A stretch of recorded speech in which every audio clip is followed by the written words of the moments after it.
Isabel, Carlos Roberto Rodrigues de Rodrigues, funcionário nativo a partir do dia 1º de março de 2011, onde que passei pela agência do IBGE, onde encerrei as atividades em Ponta Porã.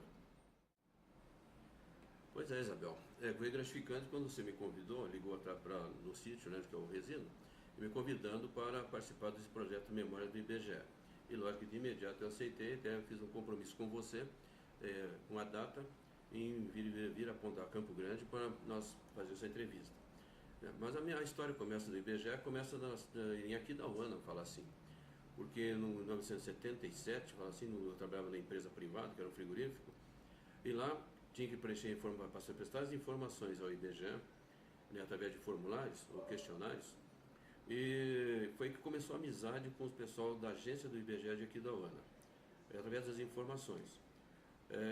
Aí na oportunidade o chefe da agência aqui da ONU era o finado Zamor, e hoje o colega que era assistente de área, José da Silva Teixeira, e levando os formulários para que eu preenchesse, até estava atrasado e tudo mais, e deram um prazo até extremamente curto para preencher os formulários, né? E assim, em breve eu entregaria os formulários. E aí começou essa amizade de todos os meses, e certo dia me perguntaram se eu gostaria de trabalhar no IBGE. E eu até perguntei assim, paga bem? Né?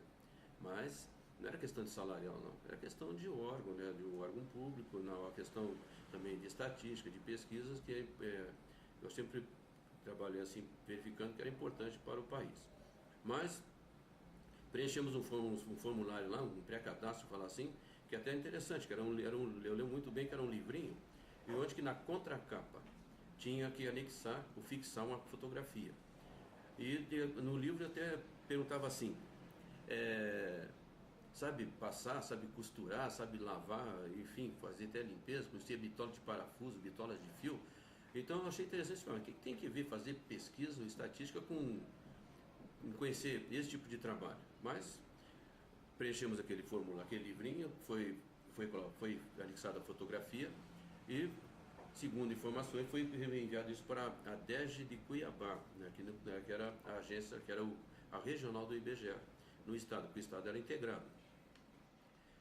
Passados um mês ou dois, eu não recordo, eu fui até a agência do IBGE para me despedir dos colegas, ou então amigos, porque eu tinha pedido demissão da empresa e ia trabalhar em uma unidade frigorífica em São Paulo, ou talvez em Cuiabá, na Sadia. E aí me disseram que meu pré-cadastro foi aprovado e que eu deveria ir para Cuiabá urgente para ser contratado.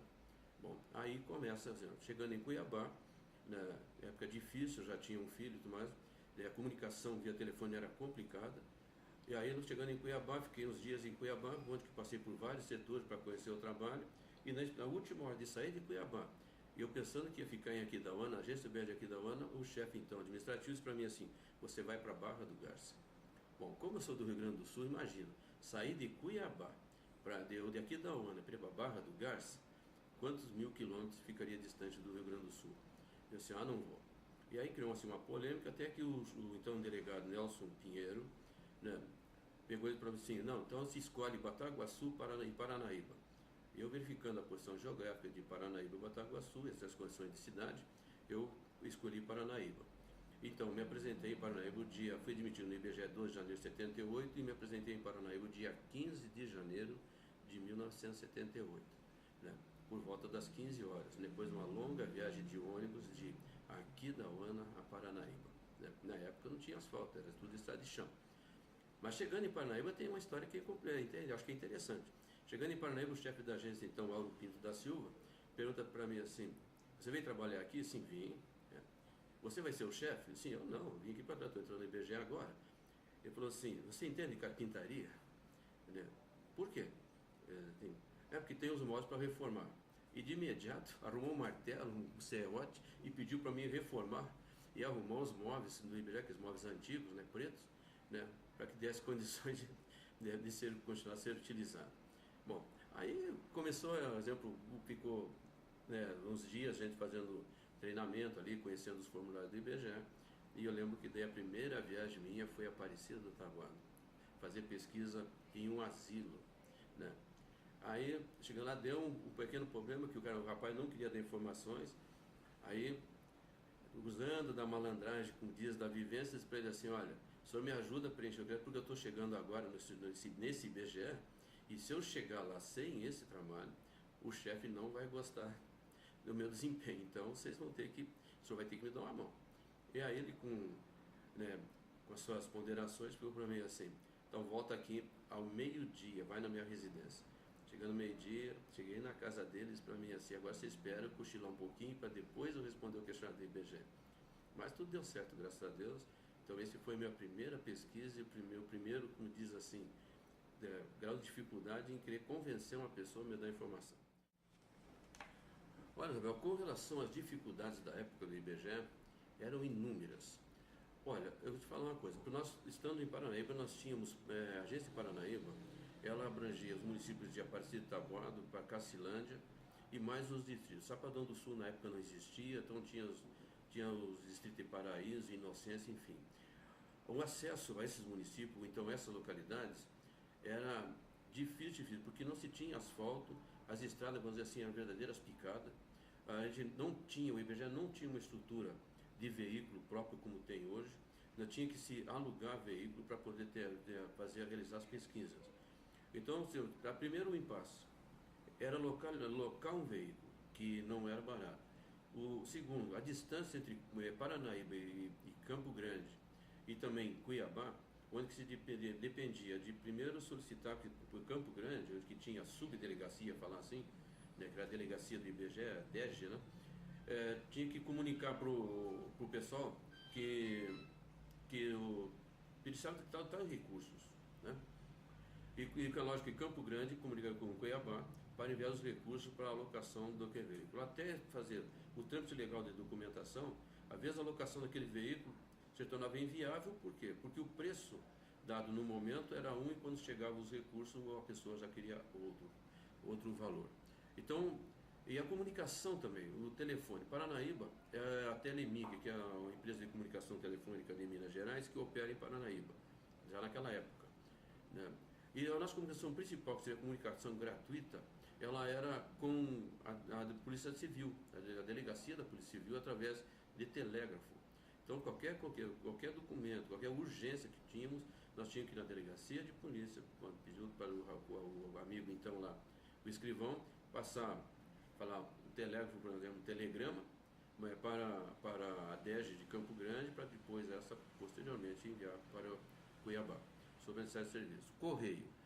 Nós não tínhamos Sedex e malote como tem hoje. Na época a gente fazia um pacote, vinha amarrar bem usando barbante e fitas, para mandar aquele pacote para uma pesquisa e tudo, tanto para Campo Grande quanto para Cuiabá. Então nós trabalhávamos em 3 funcionários, mas o grau de dificuldade, os municípios não eram tão extensos e também as pesquisas abrangiam o maior número de atividades, né, agrícola, pecuária, enfim, comércio. E nós pegamos também, quando eu cheguei, eu peguei ainda um restinho do censo de 76, né? Ainda tinha algumas coisas ainda para complementar. Então foi um período assim, eu digo assim, que para mim foi bom pelo aprendizado, né, por ter me envolvido com várias pesquisas e também o restinho de censo, né, onde que se aprendeu muita coisa, mas as dificuldades foram intensas, né, e muitas. Bom, falando sobre a instalação da DEG, né, na época, 1969, no estado de Mato Grosso do Sul, então Mato Grosso do Sul, tem as histórias assim que ele talvez não vai esquecer pelo resto da vida.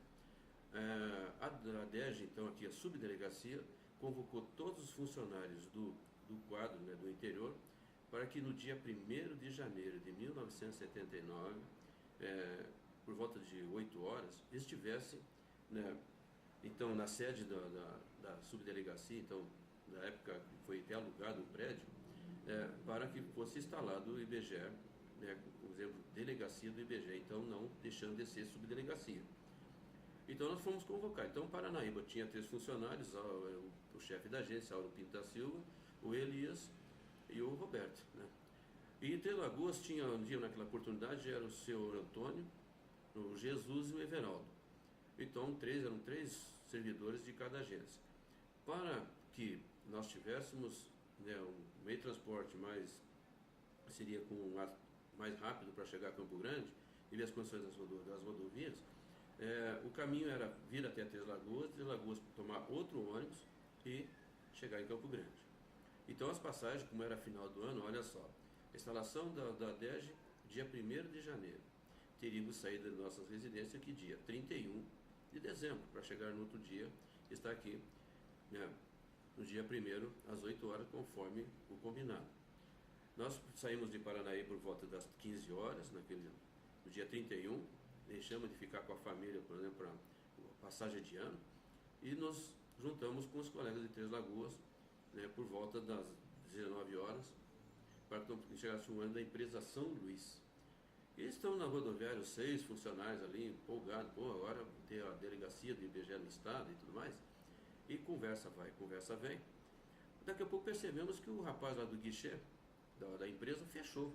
Mas vamos perguntar para ele, que nós temos que pegar o ano com a passagem comprada, tudo, já há 2, 3 dias para reservar lugar, porque senão poderia não ter lugar, porque nós tínhamos que estarmos aqui, né, dia 1º.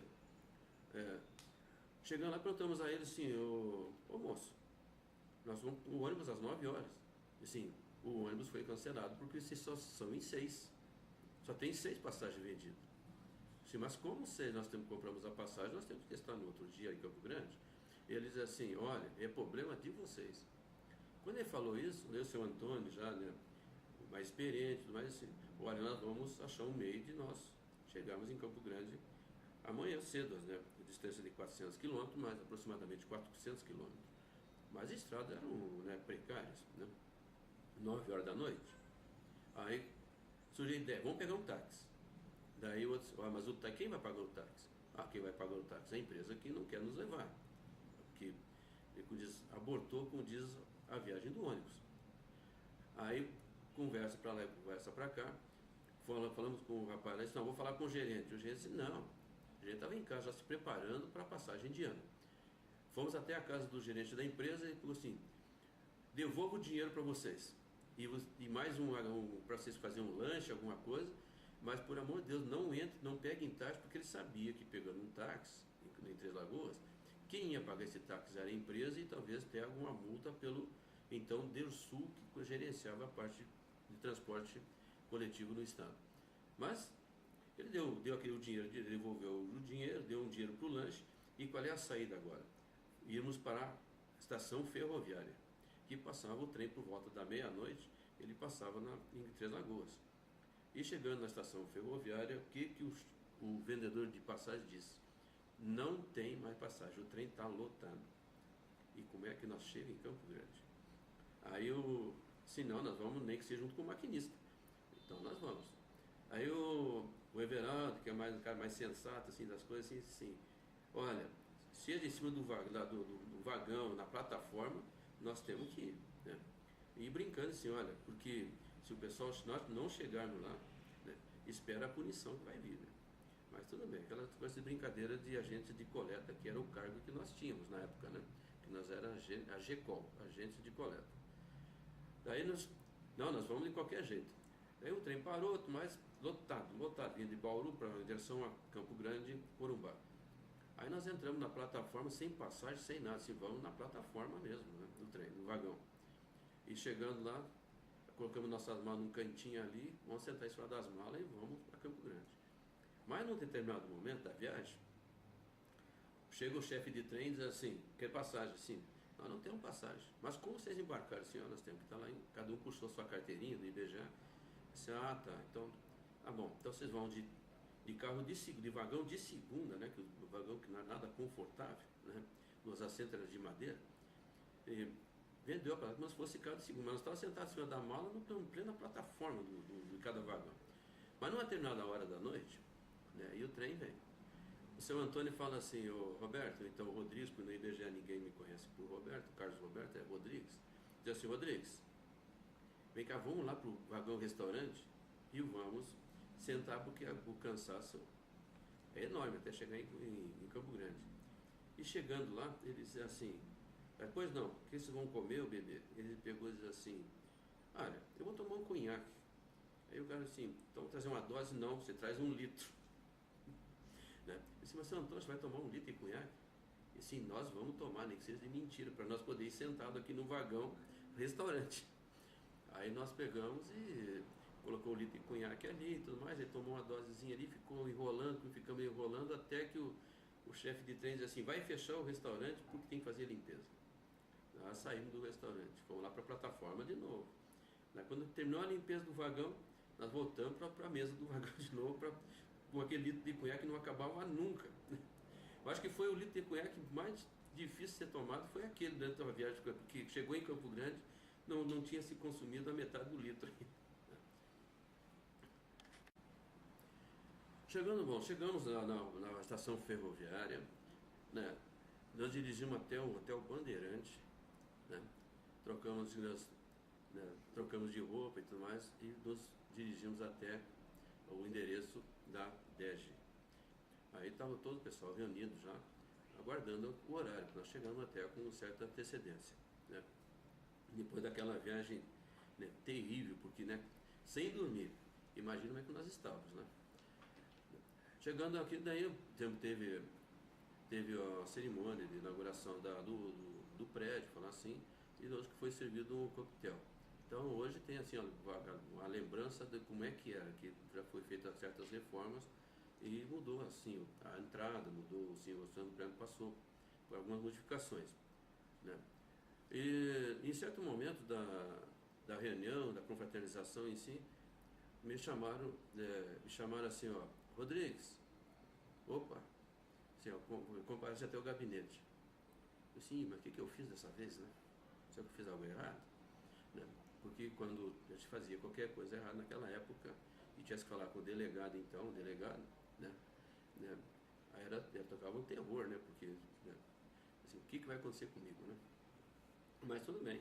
E chegando até o gabinete, estava o delegado, né, o nomeado, o seu Aloysio, né, o seu Firmino, Olindo Frazeto, Zamur, Zé Teixeira.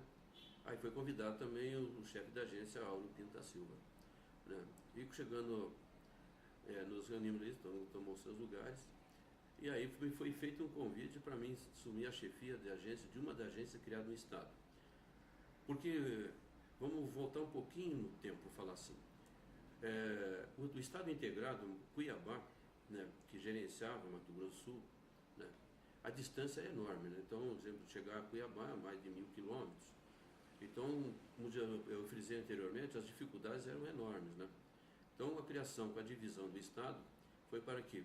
Para a administração das unidades, das subunidades, das agências dentro de cada Estado, que facilitasse, né, a comunicação e até mesmo o desenvolvimento das pesquisas.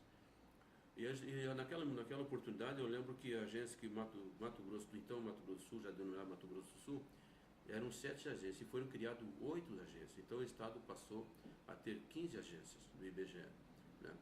Então vamos falar das agências, eu digo que eu lembro que as agências assim, antigas tinha Bataguaçu, era Aquidauana, Corumbá, Jardim, aqui, Campo Grande, Dourados, e se não me fala a memória, Coxim, se não me fala a memória, onde tinha agência do IBGE. Ele foi criado mais 8, então foi criado Iguatemi, Nova Andradina, foi criado... tinha Ponta Porã, né? Coxim não existia, Ponta Porã. Então foi criado Iguatemi, Nova Andradina, Fátima do Sul, Bataguaçu, né? Olha, eu não recordo. Foram criadas 8 agências. Naviraí também. Naviraí foi criado dia 14 de julho de 1979, até eu redigir a ata de instalação dessa agência. E aí me convidaram para ser chefe de uma das agências. Seria oferecer o Nova Andradina ou Iguatemi. Como eu sou do Rio Grande do Sul, eu optei por quem? Pela cidade que desse um acesso mais fácil até o Rio Grande do Sul. Optei por Naviraí. Aí eu disse, não, Naviraí já tem um candidato que era um colega então aposentado, José Antônio. Então assim, bom, qual é a outra? Nova Andradina. Não, daí tem outro colega, o Wilson Ribeiro Lopes, que também já estava convidado para assumir essa agência. Disse, mas então o que sobrou para mim? Então eu disse assim, olha, só tem Iguatemi, né? Daí sobrou Iguatemi, né? E aí, como eu também tenho a intenção de em breve vou retornar ao Rio Grande do Sul, eu aceitei assumir a agência de Iguatemi, embora que eu me sentia não estar preparado para assumir a agência do IBGE no momento, porque era um ano e pouco só de agência de IBGE, falar assim. né? Não conhecia a estrutura ainda do IBGE. Mas como eu também fui gerente de produção e vários outros na Petrobras, quando eu trabalhei na Petrobras também tinha um cargo, disse, olha, não deve ser tão diferente de ter um cargo, ter algo assim, das empresas que eu já trabalhei, tinha passado. Aí eu aceitei ir para Iguatemi. E aí, disse, olha, daí o Áureo, então o chefe, perguntou assim, mas e agora?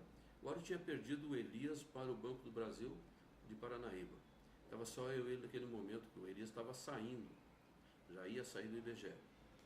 E eu assim, olha, daí o Áureo falou para então, seu Aloysio e para o seu Nelson Pinheiro, mas e agora, como é que eu faço? Daí o seu Nelson falou assim, agora você faz outro Rodrigues, né? Porque a gente estava entrosado com o trabalho em si, né? E aí, quando ocorreu que daí no mês de julho, 14 de julho, a gente fomos até Naviraí, para contar a população de Juti, depois posteriormente de Itaquiraí, que tinha o processo de passar município, e nós, no dia 14 de julho, passando por Naviraí, aproveitou-se fazer a instalação, inauguração da agência do IBGE de Naviraí, onde que o primeiro chefe foi o José Antônio Filho e hoje o colega Jair, permanece no cargo de chefe. No momento aquele não, a gente pegou, redigimos, fizemos a ata de instalação e em seguida nós fomos para até Itaquiraí fazer a contagem da população de Itaquiraí. Mas voltando com relação à cerimônia de instalação da DEG, né, MS, fala assim, nós fomos os últimos 6 funcionários a chegar. Naquela época, aqui no estado, éramos então aproximadamente uns 40 funcionários, né? Então faltavam então 34, aproximadamente 34 já estavam na DEG, né? Nós fomos os últimos a chegar, né?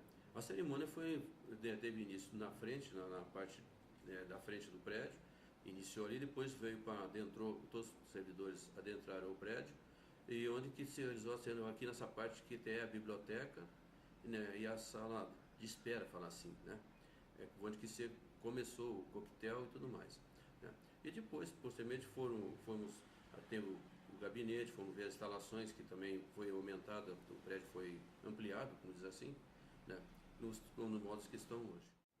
Bom, agora vou falar sobre a minha ida para Iguatemi. Bom, a agência do Iguatemi foi instalada dia 26 de setembro de 1979. Né? Então, olha, tem uma cidade pequena como Iguatemi, tem um órgão público, então a agência do IBGE, né? É o máximo, né? Porque é uma cidade, né? Um município que tinha naquele momento, entre os distritos, tinha 24 mil habitantes. É uma cidade praticamente sem infraestrutura, assim, porque, né, não tinha asfalto, não tinha hospital, era um município, mas ele estava bem localizado, centralizado, onde que facilitava o trabalho para todos os demais municípios. Eu cheguei em Iguatemi sozinho, né? Porque eu tive que começar tudo de zero, contratar funcionário e tudo mais.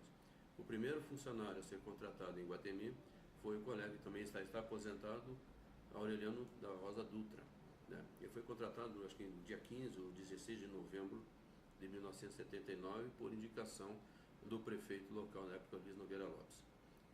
E aí começamos, nós não tinha, exemplo, estrutura não tinha veículo, não tinha, porque eram, por exemplo, 10 municípios, se falar assim. Aliás, entre distrito e município eram 10. Também nós voltamos, não tinha as estradas de acesso, era precário e tudo mais. Eu tinha um Fusca 69, que eu terminei com eles, como diz, desgastou, porque fazia o trabalho do IBGE com ele, porque não, era a maneira de fazer agilizar o trabalho, né? E também nós tínhamos a carga de trabalho, era muito grande, onde que só um funcionário para ajeitar a conta tinha que trabalhar além das 8 horas, né? Mas com a chegada do Aureliano, a gente começou já, o serviço ficou melhor. Mas olha só, temos em véspera de censo, né? E o Rodrigues nunca tinha feito censo, né? E ser coordenador de área de censo, né? Em 1980, né? Faz todo aquele trabalho, mas foi uma complicação, porque eu nunca tinha noção de um trabalho de censo, né? E até teve até um caso assim que eu fazer os testes aqui na DEG, né? Eu não alcancei a nota que desse a condição de coordenador. Daí então o delegado falou assim, você vai para reforço em Naviraí, né? Poxa vida, o chefe de agência ir para reforço, cara, fica até chato, é uma vergonha, né? Mas daí bom, vamos dar um jeito de ter um melhor aproveitamento para fazer o trabalho de censo, né, à altura para os municípios de abrangência da agência. Né. Algumas dificuldades, a gente supera as dificuldades, né, daí como assim, bom, vamos vestir essa camisa aí, que tem que sair o censo e sair bem feito, né. E com a colaboração do pessoal da DERJ, né, que me ajudou muito na época, porque era novo de IBGE, né, a gente conseguiu fazer um censo de boa qualidade no município de Iguatemi. A agência de Iguatemi, como eu disse, foi inaugurada dia 26/9, às 9 horas da noite, com coquetel e tudo mais, porque vereadores e até o pároco, né, foi lá fazer a missa de inauguração da agência do IBGE.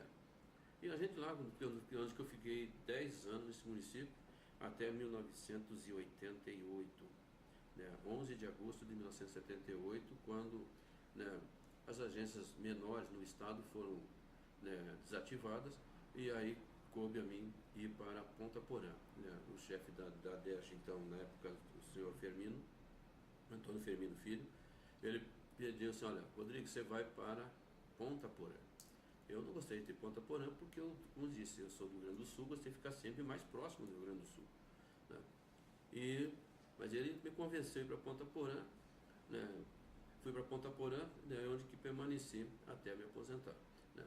Em Ponta Porã, por questão particular, tive uma saída para Dourados, fiquei 2 anos, e em 1996, com a aposentadoria então, do colega Francisco Adolfo do Rego, um pouco conhecido provavelmente como Chico, ele indicou que eu assumisse a chefia da agência de Ponta Porã. E eu moro estando em Dourados, na agência de Dourados. E aí, a mão da Fatimato, como diz, Carlita me convenceu também em retornar a Ponta Porã, porque Dourados é uma cidade maior que Ponta Porã. Quanto tempo você ficou na chefia da agência de Iguatemi? 10 anos. 10 anos. 10 em Ponta anos. Porã? 10 anos eu comecei em Ponta Porã, foi dia 23 de fevereiro, 23 de março de 1996, até agora, em 2010, né, quando assumi a coordenação de área do censo. 14 anos, mais ou menos. Aproximadamente 14 Então, um tempo anos. maior, você, como chefe de agência, foi chefe de agência de Ponta Porã. De Ponta Porã. Aí eu queria te perguntar o seguinte, como chefiar uma agência do IBGE da fronteira? Quais as dificuldades? O que é diferente de chefiar uma agência que não seja de fronteira? A grande dificuldade da agência de fronteira, em chefiar a agência na fronteira, ela diz respeito aos costumes, à questão cultural, né? Porque a fronteira, os habitantes da fronteira, elas são diversificadas, Paraguai, chinês, coreano, né? Enfim, e daí fora mais as pessoas que vêm de outros estados. Então os costumes, por exemplo, você tem as pessoas que na fronteira, por ser estrangeiro, trabalham no Paraguai e moram no Brasil, eles dizem não ter obrigação de prestar informações para o IBGE. E aí você tem que usar o conhecimento e a amizade com representantes de entidades, né, que convençam os representantes da comunidade em si que é importante prestar informação para o IBGE. Né? A fronteira tem um problema, a peculiaridade de fronteira, é questão de horário. A fronteira todo mundo sabe que tem o costume, ela tem o costume de tomar o tal de a bebida denominada tereré. Então, quando se chega em qualquer casa para fazer uma pesquisa, imediatamente te oferece o tereré.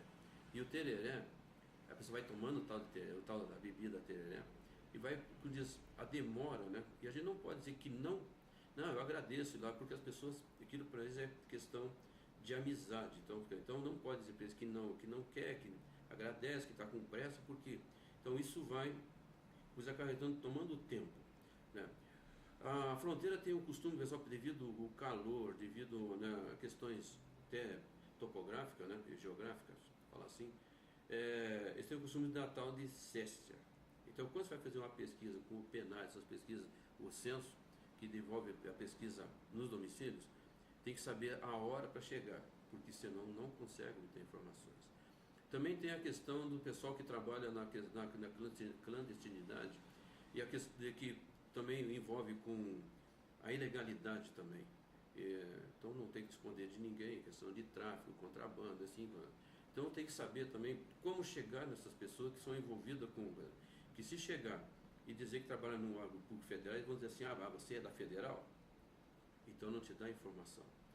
Então a fronteira, né, tem a questão de também fazer propriedades rurais ou então ali no entorno da cidade, que são todos com cadeado devido ao perigo de assalto e tudo mais. Então você tem que procurar com quem vai buscar a chave para abrir aquele cadeado, pedir permissão através de telefone, né? Muitas pessoas, proprietários, que dão essa autorização não residem nos municípios, residem fora, até fora do estado, seria Paraná, Santa Catarina, Rio Grande do Sul, São Paulo, enfim. Então, gerenciar uma agência do IBGE na fronteira é bem mais difícil de que gerenciar uma agência que seja fora dessa área territorial.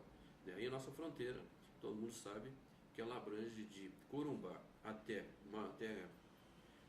Mundo Novo, são 640 quilômetros aproximadamente de fronteira, onde que nós temos os colegas de Corumbá que sabem desses problemas, temos colegas de Aquidauana que tem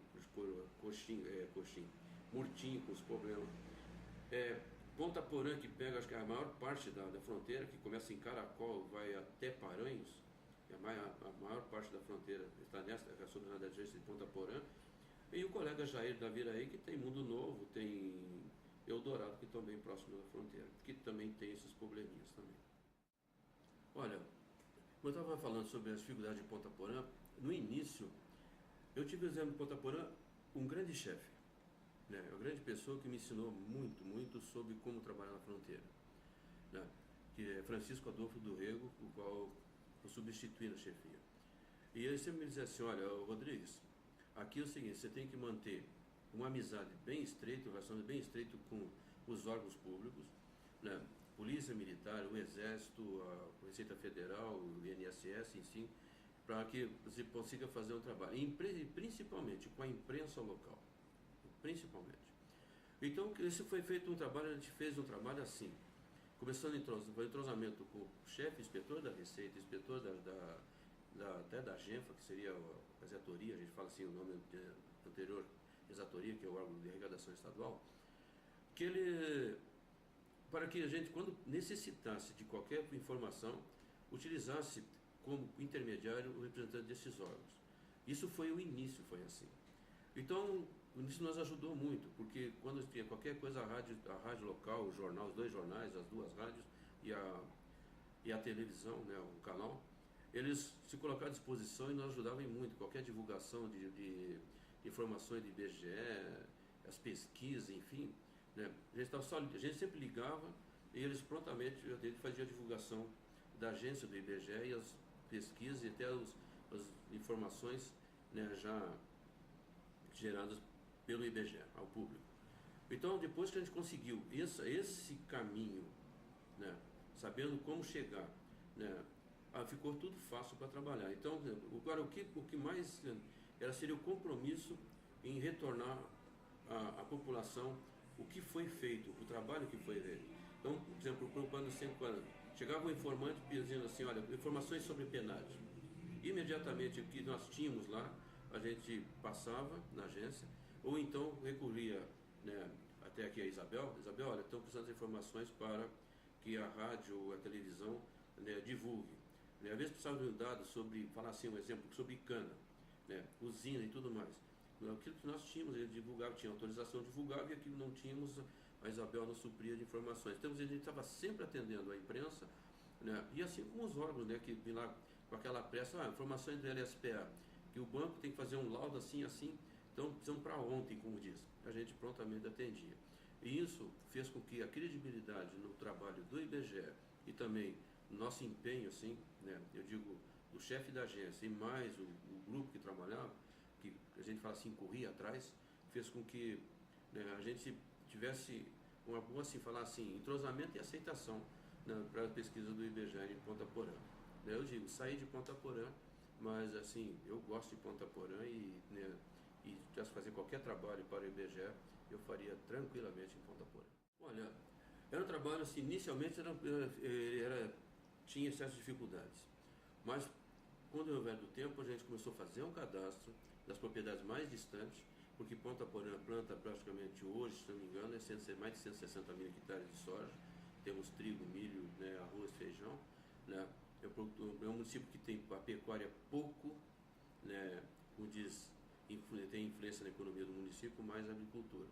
Mas para que a gente fizesse isso, a gente também teve assim um incentivo, todo, como diz, um empenho da UE, então, onde que nós tínhamos veículos, lá tinha uma Toyota, tinha outros, o Paraty, o enfim, Scal, assim, que nos facilitava ter o acesso à área rural, né? Então nós, colocando a área rural nas propriedades mais distantes, né? Já que as próximas ali ficava fácil, pelo telefone, ou até por e-mail, assim, a gente fazia o levantamento. Agora, era importante termos informações, porque a prefeitura, até teve um caso lá de calamidade pública, lá que deu tempo de caiu granizo, enfim, geada, em que a produção agrícola foi praticamente a mínima. E isso influi na economia do município. E, por exemplo, o prefeito necessitando das informações urgentes para pedir, né, os recursos para suprir, né, a queda de produção, então recorre urgentemente ao IBGE, né? Então nós tínhamos as informações para que ele fizesse seus laudos, seus projetos, para que ele adquirisse melhor recurso aqui para o município. Então, mas é um trabalho que a gente deixou junto com os colegas que ficaram, ficou um trabalho praticamente bem organizado, onde que hoje, até talvez, assim, com certeza por telefone e por e-mail, pode-se obter as informações. Mas eu sempre defendo uma coisa dentro do IBGE, que a melhor coisa que tem é a pesquisa em loco, junto com o informante. Porque se nós, né, fica só usando o telefone, que no outro lado da linha você não sabe com quem está falando, e seja se é funcionário do IBGE ou então um outro, né, que não é da empresa, então não é uma pessoa credenciada para dar essas informações, né? Então eu acho assim que o interessante é que o IBGE mantenha esse tipo de pesquisa, LSPA, a pesquisa em loco, né, que vá conversar com o produtor rural, ver os problemas dele em loco, senão ele não consegue informações de qualidade. Olha, a família IBGE é até assim, eu acho que meio um pouquinho difícil para a gente falar, porque eu digo que teve dois momentos, né? O primeiro momento é quando a família IBGE era a família mesmo, né? Porque grande parte dos funcionários eram parentes, né? Dos chefes e tudo mais, né? Porque naquela época eu falava assim, não tinha sistema de contratação, então era por indicação, então a gente sempre procurava colocar pessoas que estavam, né, que geravam uma confiança para fazer um trabalho, né? E saía um trabalho bem feito, né? Então, assim, esse é o primeiro momento. Então, quer dizer, como era uma família, então todo mundo tinha aquele entrosamento, até eu recordo das festas do IBGE, né? Eu falo assim que 28 de maio, quem podia, né, vinha a Campo Grande para participar da festa do IBGE, né? Que hoje, né, acho que não, né, deixou de existir. Bom, agora, vou falar assim, agora sem a família, vou falar assim, pessoal contratado, concursado, né? Alguma coisa mudou mudou porque não tem mais o grau de parentesco. Então, terminando o trabalho, naquela época, quando tinha o grau de parentesco, cada um terminava o trabalho, nós nos reuníamos, né, ali, né, fora dele, né, na casa de alguém, de um dos funcionários, para comentar e falar só IBGE, comia IBGE o dia todo, falar, né, assim. Hoje não, grande parte do pessoal, né, por exemplo, contratado, concursado, que tem seus afazeres, né, e que termina o expediente, cada um para sua casa, então, quer dizer, mas a pesquisa em si, a qualidade de pesquisa em si, essa continua, né, tem o maior respeito pela qualidade do trabalho executado por todos os funcionários do IBGE. Saindo do lugar do parentesco, mas a qualidade do trabalho, e hoje com tecnologia, ela continua merecendo, né, o respeito e credibilidade da população brasileira. Eu digo que a melhor escola, né, porque eu estou fora, né, de aprendizado e também, né, de um trabalho, né, que merece todo o respeito à população, é executado pelo IBGE. Olha, com a criação da delegacia do IBGE, Mato Grosso do Sul, e também, lógico, criação das agências, novas agências, tudo ficou mais fácil. Por quê? Porque, né, todos os funcionários praticamente se conheciam, né? Então, por exemplo, aquilo que necessitava de realizar de pesquisa de um município, o colega executava no município dele e repassava para o município onde que estava a origem, então, da pesquisa. Então, isso facilitou muito, né, o trabalho. Daí o meio de comunicação também, de comunicação, na época se usava muito o telefone. Então, quando eu pegava assim, olha, dizia, o fulano, aí chegava no colega lá de Ponta Porã, outro em Dourados, olha, tem uma empresa que está no teu município, e você pega as informações, coleta informações para a gente. Né? Então esse entrosamento que tinha, essa amizade que tinha, que cada um, sabendo que tudo é IBGE, né? Não é agência de Ponta Porã, não é agência de Dourados, não é, enfim, é o IBGE. Então, todo esse pessoal antigo, falar assim, eu digo antigo porque, né? Eles procuravam, né, fazer, né, para que o IBGE atendesse prazo, atendesse e fazer algo com qualidade. Então, isso facilitou muito, por exemplo, com a divisão do Estado, porque, e hoje, com as ferramentas que tem, né, informática, então, quer dizer, a comunicação é imediata, né? Então, mas nós tínhamos, agora os veículos que tinha, com a criação da DEG, nós fomos agraciados com veículos, então, porque tinha um veículo só em Campo Grande que fazia praticamente o estado todo. E com a criação da DEG e as agências, cada agência passou, né, a ter um veículo, né? Eu me lembro que a agência Iguatemi, em 1980, recebeu um Gurgel, um veículo de Gurgel, era um jipinho que cortava de todas as estradas precárias, ele andava bem, né? Então ali tinha agência na Veri que não tinha o veículo, mas que podia usar o de Iguatemi. Então já tinha tudo isso, o entrosamento que o colega disse, olha, já terminou de usar o veículo? Já. Então me empresta. Mas o empréstimo não era assim, vou utilizá-lo, porque não era da agência, a gente olhava isso como um todo, como era para fazer o serviço do IBGE. Então a gente estava assim, tinha esse intercâmbio, de fácil de um ajudar um colega ajudar o outro, né? E executar o trabalho a nós atribuído. Né? Falar sobre censo, se fosse falar sobre censo, nós falaríamos um dia, né? Todos os problemas de censo, mas vamos falar assim, vamos falar 80, né? Poxa, eu lembro que 80 nós trabalhamos com um formulário enorme e numa cor verde clara, que para a gente à noite, a gente trabalhar à noite para fazer as correções, tudo era manual, tinha que ver o questionário na íntegra inteiro. Então à noite a luz, né, já a luz era fraca na época, né? Então para fazer aquele trabalho à noite era terrível, porque a cor não ajudava no material. E o questionário era grande, falaram uma folha enorme. Então, e daí quando você, depois que o volume de papel era enorme, né? Era muitos formulários.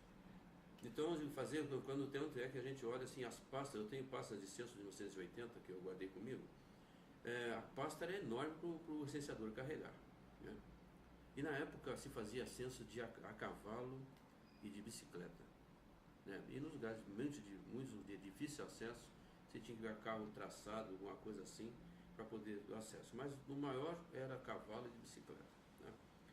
Então eu digo que agora quando chega em 2010, nós fizemos censo com alta tecnologia, né, com PDA, e que o resultado, né, era imediato, né, a tabulação tudo mais imediato, não é aquela de 80 que saía 2 anos depois saiu o resultado de censo. Ele ficava na expectativa.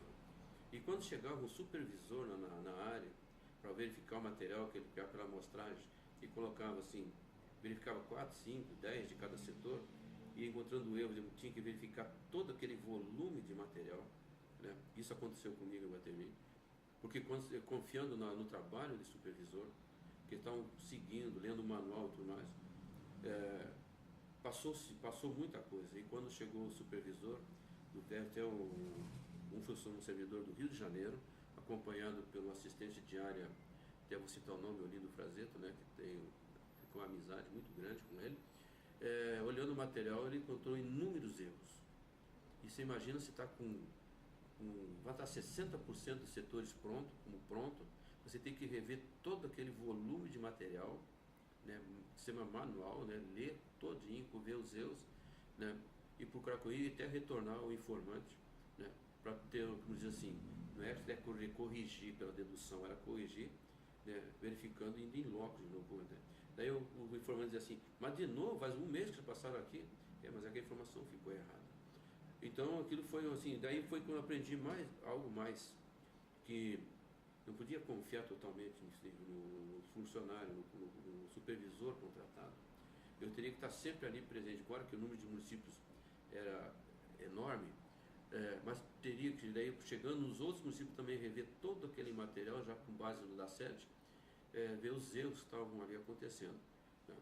Então, agora hoje com o PDA, Censo 2010, PDA, onde que, né, erro não existe, né? Inexiste o erro praticamente, porque ele não aceita e tem que fazer a correção de imediato, né?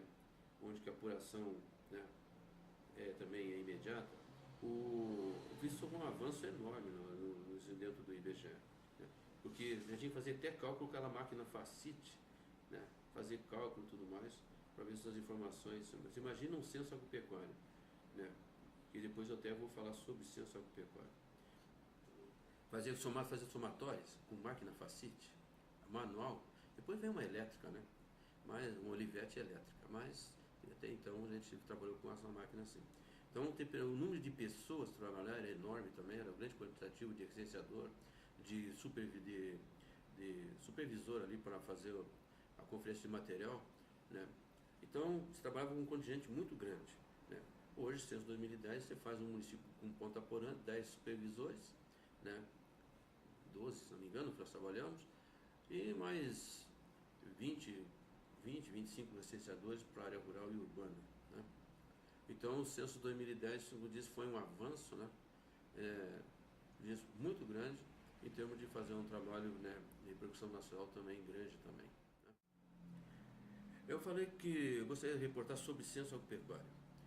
Eu ouvi falar, né, eu ouvi falar que o IBGE realizou o último censo agropecuário em 2007, né? E em 81, eu fiz o meu primeiro censo agropecuário, também no formulário enorme e tudo mais, onde tinha todas as informações, que era um retrato do município, do distrito, enfim, né? E agora, depois tem uns anos sem realizar o censo agropecuário, em 2007 se realizou o censo agropecuário. Bom, eu gostaria de pedir à direção do IBGE, e não é porque gostar do trabalho de levar ao campo, como diz, que não deixasse de fazer o censo agropecuário, porque a gente vê hoje, né, as mudanças constantes na área agrícola, no território rural, né, e não tem nenhum órgão, né, que tenha dados do censo agropecuário nos modos que o IBGE tem, né? Porque, olha, todos os pormenores, os dados pormenores, até eu fala assim, questão da receita, questão de valores, isso poderia até ser suprido no questionário, mas os dados, né, de quantitativos, né, rebanho, né, pequenos animais, enfim, né, isso não deveria ser, porque hoje eu estou, né, na área rural, numa pequena propriedade, e a gente vê o que é carência de informações, tanto das prefeituras quanto da Agraer, de outras instituições que estão ligadas à atividade agrícola, a carência de informações. Eu digo que a estrutura que o IBGE tem, né, por continuar fazendo o censo agropecuário, embora no outro modo, sem muitas informações de receita e tudo mais, mas que, né, a parte física, assim, de propriedades e tudo mais, não deixasse de fazer, né? Que assim o produtor rural, né, o pequeno produtor e outras entidades vão ter informações, né, do setor agrícola, né? Que isso é importantíssimo para a economia de cada município e até do país. Olha, março, né?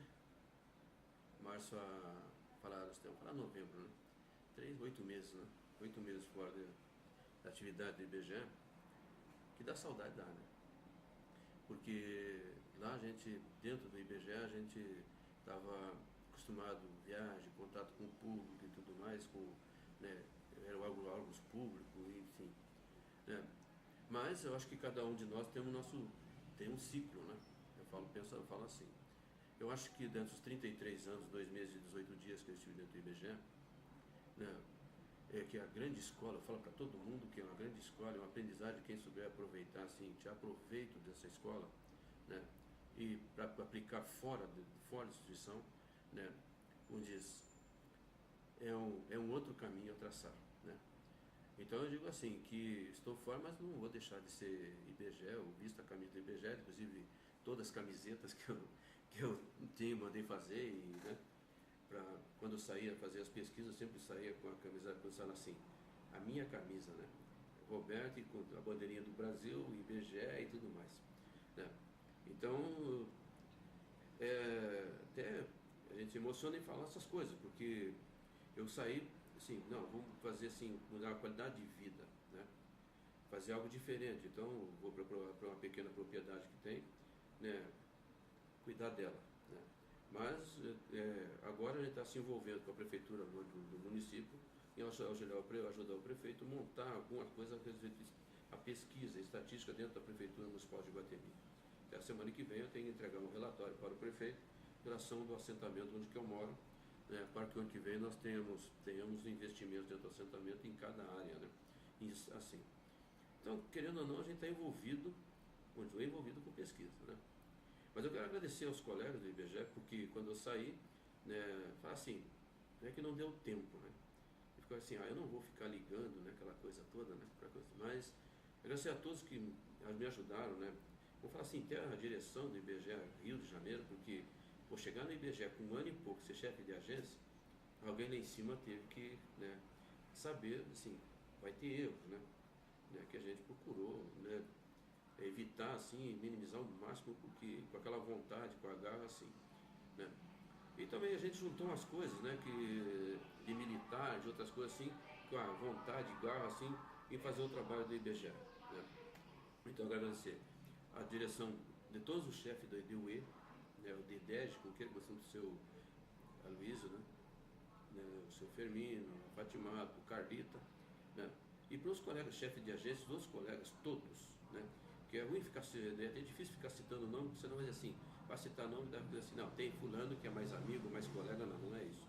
A todos que de uma forma ou de outra me ajudaram, né, a exercer a chefia da agência de Iguatemi e de Ponta Porã. Porque Ponta Porã, com seus 80 mil habitantes, não é fácil, né? Como eu falei das peculiaridades que tem Ponta Porã, muitas das outras agências não têm, né? Então, eu agradecer a todos, né, que ajudaram esse período todo, né? E que, né, como disse, vistam a camisa do IBGE, os colegas, né?